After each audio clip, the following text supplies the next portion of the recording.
Have you ever finished a book or a show and just felt so distraught that it was over? You miss the characters, you miss the world. Maybe you're not even done with the book yet, but you're dreading getting there, so you're starting to read slower to soak in every last morsel. Because this world is so beautiful and exciting, sometimes particularly compared to our own lives, which can of course be mundane at times. In this episode, we're going to cover what this phenomenon is. This is called book hangover, but I think it can apply to TV shows as well. We're going to talk about how it feels. We're going to commiserate. We're going to talk about if it's overall a positive or negative things, like the pros and cons of feeling these emotions, and then different things that we can do about it. This is not going to be, oh, here's the 5 steps you can take after, because honestly, this feeling, I think that it can feel as strong as when things actually happen in our own lives. I think I have felt more sad by a book ending than certain relationships coming to an end in my life. And this is something that I don't think a ton of people talk about. It's almost something that we go through alone because we read books alone. So I also want to talk about some things that other people have mentioned to me, like their experiences with feeling this, because that can help you feel less alone if that's something that you're going through right now. Or you might just listen knowing that you've been through this before and you will go through it again, even if you're not in the midst of what we call a book hangover right now. So as we jump in here, we've already talked about what this is. How long it can last, I've read, really varies, anywhere between days and weeks. I think similar to a breakup or something in real life, it can often feel the most pressing in the beginning, like the first day or two. And then slowly, as you start to ease back into reality and away from this mythical world, the feeling slowly dissipates over the next week or so. And my partner had a really good point about this, that a lot of it depends on how long you were immersed in that world for. If you're reading a 5 or 7 book series, that's going to affect you differently compared to one book. If you are watching the same TV show for 3 seasons, 4, 5, up to 10 seasons, you're going to feel really attached to those characters, almost like you know them, compared to a movie, which is much more encapsulated. It's an afternoon and you're done.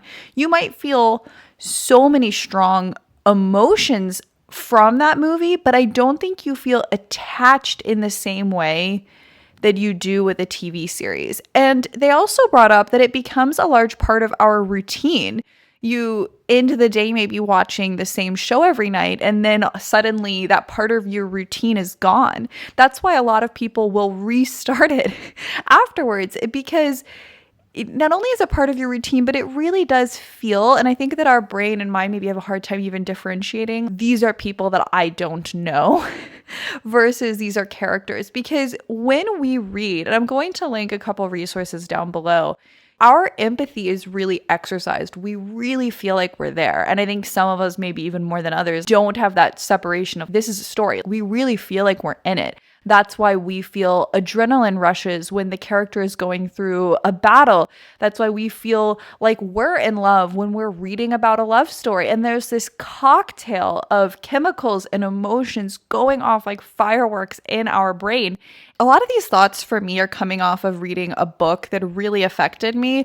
And it was both a romance, it was fantasy, and it was an action-packed thriller. And I think that specific list of ingredients just really affected my mind. And coming off of it after, I felt like I was actually having withdrawals, which is wild. And I know there's different camps as to like what constitutes an addiction, behavioral versus substance. But I do think that, you are coming off of these chemical highs in a sense, even if it's your own brain kind of creating it from what you're reading, even though we know it's different than substance use. Which brings me to the next point, which is not just how long this story lasts, it's also how exciting it is.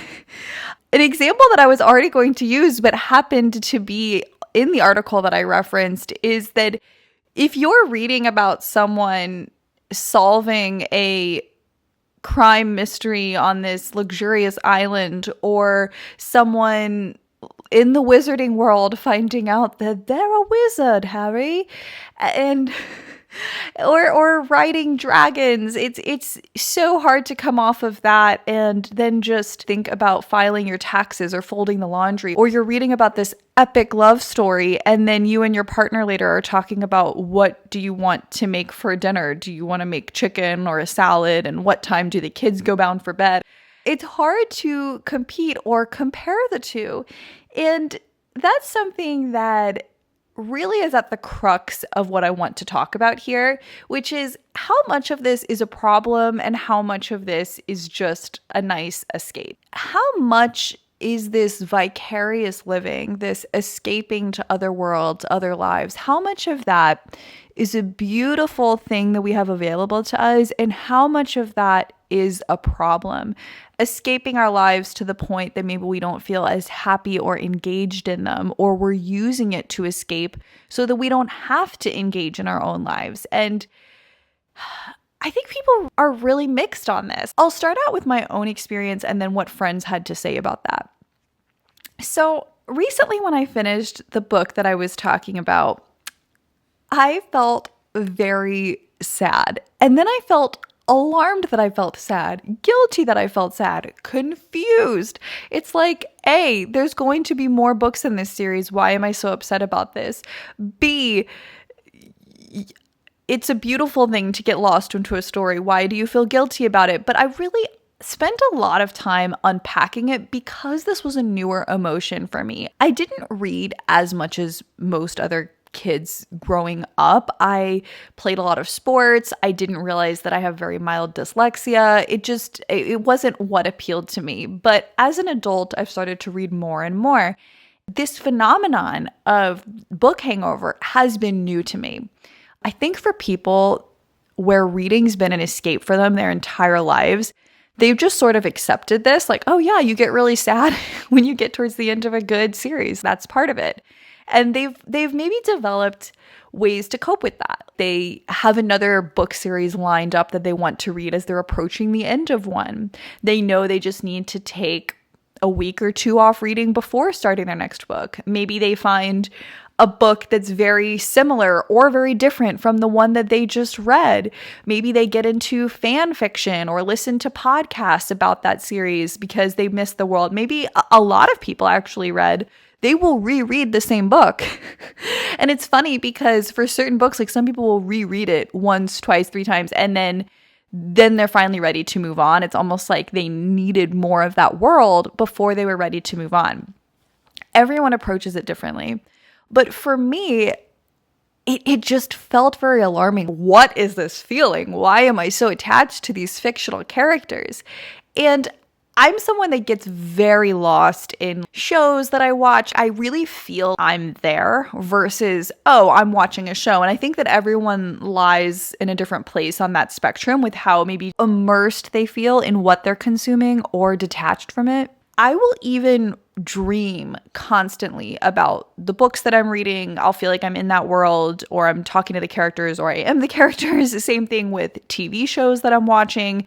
It's almost like my life and these worlds start to collide. So for a lot of people that have been through this before, I think they were almost confused why I was so alarmed by it. They were almost like, yeah, that's just a part of reading. Yep. Which is comforting, right? To hear that it's just a normal part of it. So some more specific thoughts that they gave. I love the thought one of my family members said, which is that reading and stories are almost the spicy sauce of life. And you wouldn't want your whole life to be spicy sauce. You want your life to be the sandwich. But it's nice to have that excitement, that adventure, that spicy sauce that you dip your sandwich in. And I think that's a wonderful analogy. And I told them back that maybe everyone has varying degrees of how spicy, I don't mean this in the other connotation that people mean it, but like how spicy they want their life, how much excitement or adventure you want in your life. I think one thing that I found troubling is I could see myself becoming really addicted to this as an escape, to the point where I'm engaging less and less in life. There's a big difference between using stories to escape from life versus to engage with life. If we think about it on a spectrum, on one end, we have people that are maybe reading almost all day. They're starting to almost shirk other responsibility. They're detaching from relationships because they'd rather just be reading and not around people that they know. And on the other end of the spectrum, maybe there's people that just are so into their own life. Maybe they don't even really want to watch TV at night or read a book. They're just completely in their own life. But I think somewhere in the middle is where we have these stories as an outlet. We have these stories as inspiration. We have these stories as a lifeboat to like buoy us up in hard times and spicy sauce to give us some excitement. But they're just one part of our lives. We have deep relationships. We have deep purpose. We have things that give us excitement, like things we might just do for fun. We have, I truly believe that purpose, I don't necessarily mean what you do for work, but having a sense of a way you want to contribute, which I will link another video on that here and down below. That is something that is missing from a lot of people's lives. I think that it can lead to a feeling of feeling lost. Viktor Frankl's logotherapy has a lot to do with this, that a lot of issues that a lot of people have could partly be solved by having a sense of meaning, from purpose, from how do you want to contribute. And now I'm not saying this in his own words, but that's how I've conceptualized logotherapy. And I think that that's a big factor here, is that we should have a sense of hero's journey mission in our own life outside of just, reading this book to kind of check out or watching this show to kind of check out from life. We can examine the connection between purpose and fiction through the lens of the chosen one trope. Love it or hate it, the chosen one trope is about a person through whether some gift or power that they inherited, or for some reason they are the only one that can save the world.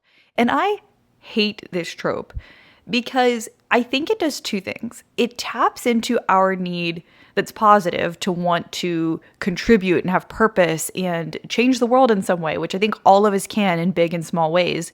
But it does it through the lens of, but you need to be chosen. It needs to be destiny. It needs to be fate. And I strongly disagree with this. I have a video about how each of us can contribute in our own way and how important that is. I'll link that down below. But it just really irritates me because I think it hijacks that need. It like basically taps into that need to contribute. And then it, one, tells us that we have to be chosen to be able to do that. And two, maybe I'm misinterpreting this, but I feel like it almost gives us the excuse to like, I'm not that type of a person. And yes, there's the underdog mentality. This person has to overcome all sorts of stuff on their hero's journey to contribute.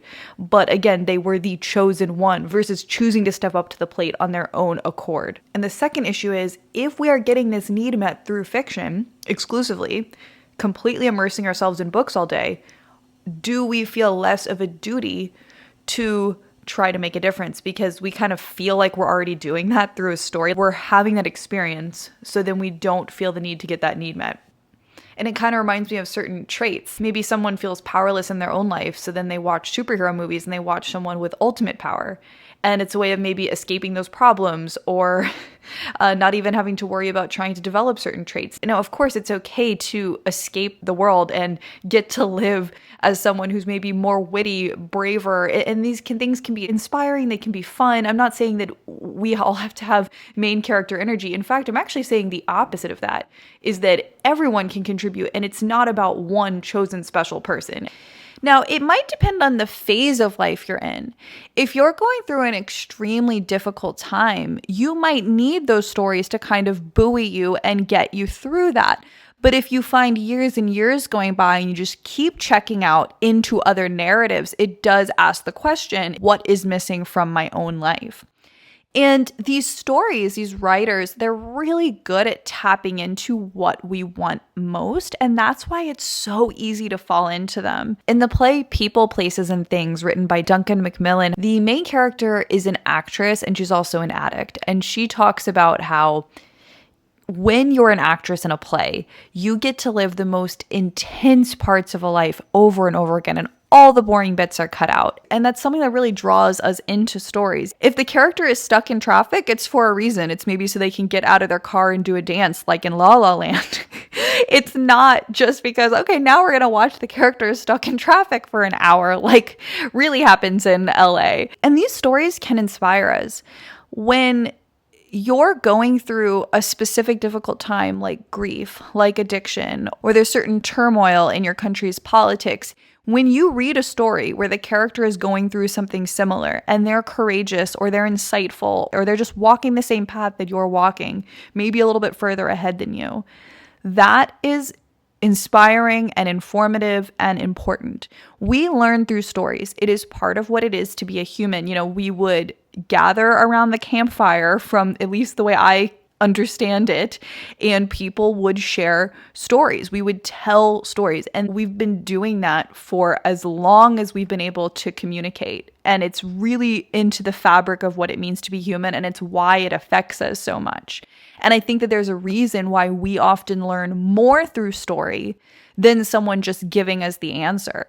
And you know this, you've probably read certain stories about what it's like to maybe have a certain medical condition, to live in a certain part of the country, to have gone through a divorce. The story draws you in and brings up the most poignant parts of that experience so that you can understand it and draw that into your own life and relate to it and relate to what those other people are going through, more than if you hadn't heard an entire story about it, more than if maybe you had just heard a bullet point, 1 or 2 point list of a couple ideas.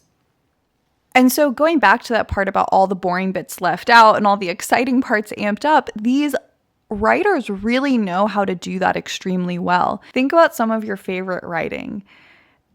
Often the main character will be special in some way, or their love interest is uniquely special in some way.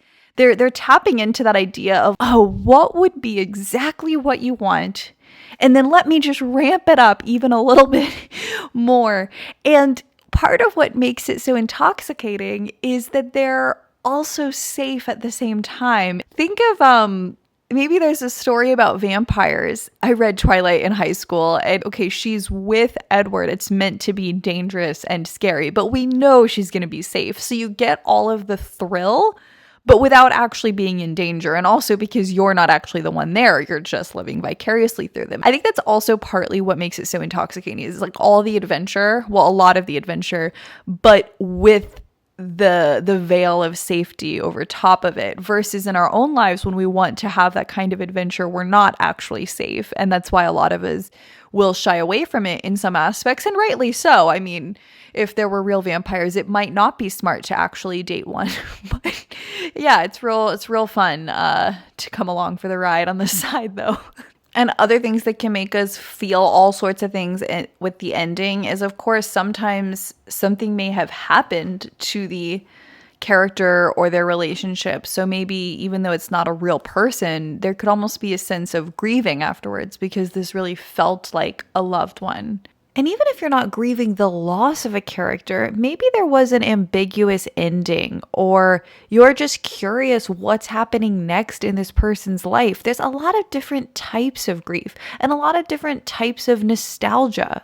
And then this is where we can have sort of some guilt associated with it, because there's this pushback of, but this isn't even real. Why am I feeling this much? And I've noticed that different people have varying levels of self-compassion when it comes to this.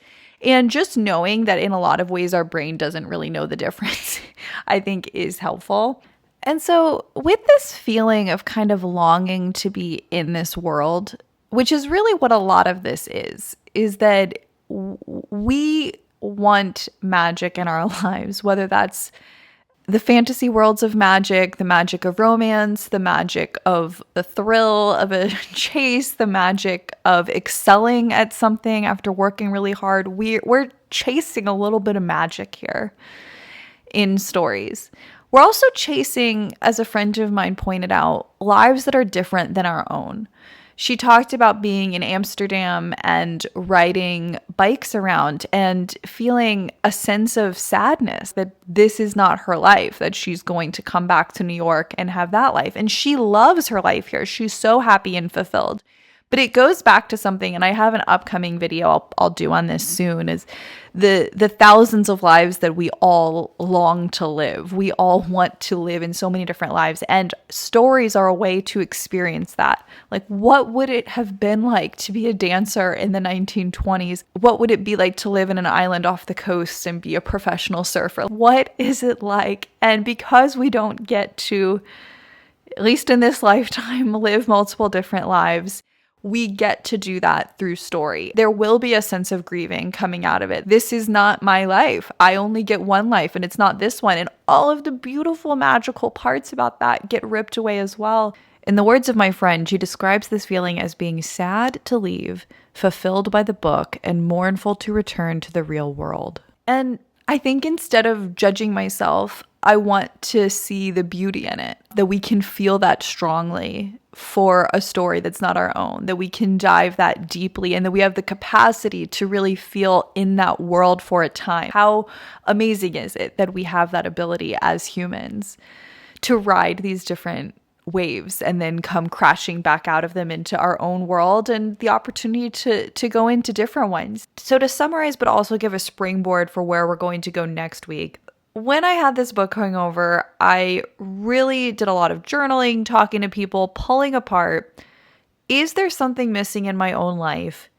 And that is why I was getting so much fulfillment from these narratives, losing myself in them, feeling empty when they were done. How much of a big deal is that?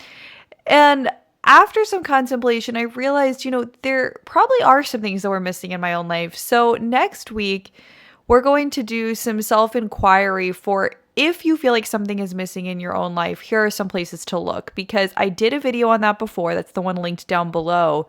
But I think that there is a lot more exploration we can do on that. We're going to do a more far-reaching deep dive on that topic. I'm still toying with a lot of these thoughts. I'm still pulling these ideas apart in my mind. Lastly, speaking of discussing with people, a friend was talking about how it's what we're all chasing is transcendence. And I think that's a lot of what I'm getting at here, is getting that transcendence for moments and then coming out of it. It's kind of like that quote, is it better to have loved and lost or better to not have loved at all? So the next time that you're really sad at the end of a book or TV series, you can remember that that is a sign that you truly loved it. We're having these moments of transcendence. We're having them through literature. We're having them through work of art we might see in person. We're having them through looking at a sunset or just listening to the sound of the rain sitting out on the porch with a loved one.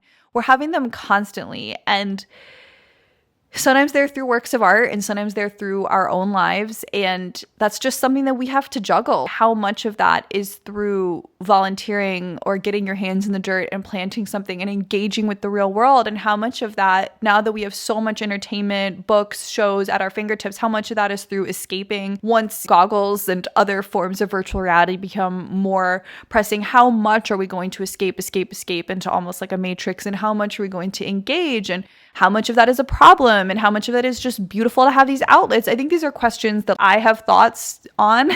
I hope that we stay really engaged in the real world, but I also think that it's okay to escape in stories, especially books. Books are so beautiful and they're such a gift, and I love the authors that write them, and I would love to just keep discussing with you because this isn't something with a clear cut and dry answer. So I would love to hear from you in the comments what your thoughts are on this. If you think it's like just a part of reading and maybe I'm really overthinking, if this has been something on your mind as well, if this is something that you went through with a particular series that you want to talk about. See you next week. I post every Thursday on this channel or my other one, and every Thursday that same episode is available to listen on my podcast. It's available on Apple Podcasts, Spotify, and many other podcast players. Thank you for being here, and see you next week.